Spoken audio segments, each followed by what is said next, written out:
A quiet house on a peaceful street. A mother and her two innocent children gone without a trace.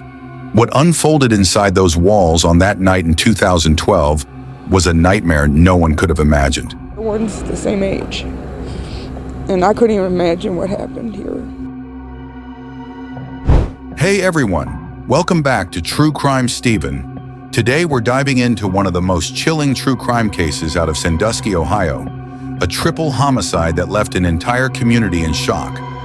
If you enjoy deep dives into true crime, don't forget to hit that subscribe button and tap the notification bell so you never miss an upload. Now let's get into it. Heather Jackson was a 23-year-old mother of two. Her life wasn't easy. She was recently separated from her husband and was trying to rebuild her life for her kids, Selena and Wayne Jr. She found a small house on a quiet street just a mile from Lake Erie, hoping it could be a fresh start. But on September 8th, 2012, Heather stopped answering her phone. Her friends knew that wasn't like her. One of her closest friends, Danielle, went to check on her. The doors were locked. No answer. Heather's mom, Jody, was also frantically calling, but there was just silence. By 7:30 p.m., friends broke down the door. What they found inside? A scene straight out of a horror movie.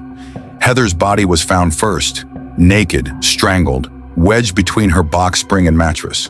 The TV was still on, eerily playing in the background. But where were the kids? After a tense search, officers opened a utility closet, moving some boxes aside.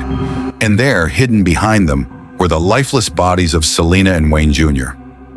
The room fell silent. Not only were they murdered, but the autopsy would later reveal something even more horrifying.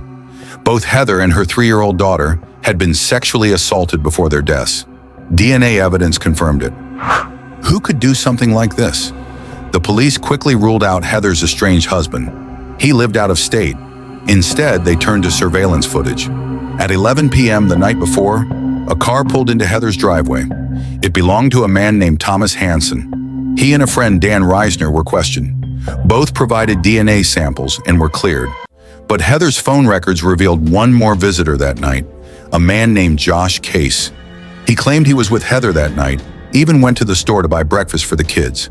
His alibi checked out on CCTV. His DNA matched Heather's, but not the kids. This meant there was still another man in the house that night. The final piece of the puzzle came from Heather's last phone call at 3:12 a.m. It was to a man named Curtis Clinton. Curtis Clinton, a 41-year-old man, recently released from prison just 6 months before the murders. His past? Dark. In 1997, he had strangled and killed an 18-year-old girl named Misty Keckler. The similarities between Misty's murder and Heather's case were chilling. And guess what car Curtis drove? A white Cadillac, the same one spotted outside Heather's house at 3 a.m. When police finally caught up with him, he denied everything. Claimed he was dating Heather, said he had no idea what happened to her or the kids. But the DNA? It doesn't lie. It was found on Heather's body and inside 3-year-old Selena. Curtis was arrested and charged with multiple counts, including capital murder. In court, he showed no remorse, no apology. Instead, he lashed out at the prosecutor and vowed he would win on appeal. During sentencing, tensions boiled over. Heather's brother erupted in anger, yelling at Curtis, "Be glad you're on death row where my buddies can't find you. I begged for life so they could get you." In November 2013, Curtis Clinton was sentenced to death, not once but 3 times, for the lives he took, plus life without parole for what he did to Selena. But he's still alive today.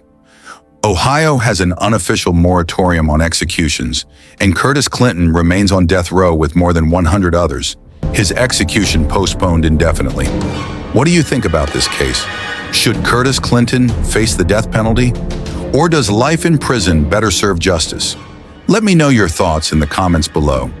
If you found this story impactful, please like, share, and subscribe. It really helps the channel and allows me to keep bringing you these stories. Stay safe, and I'll see you in the next one.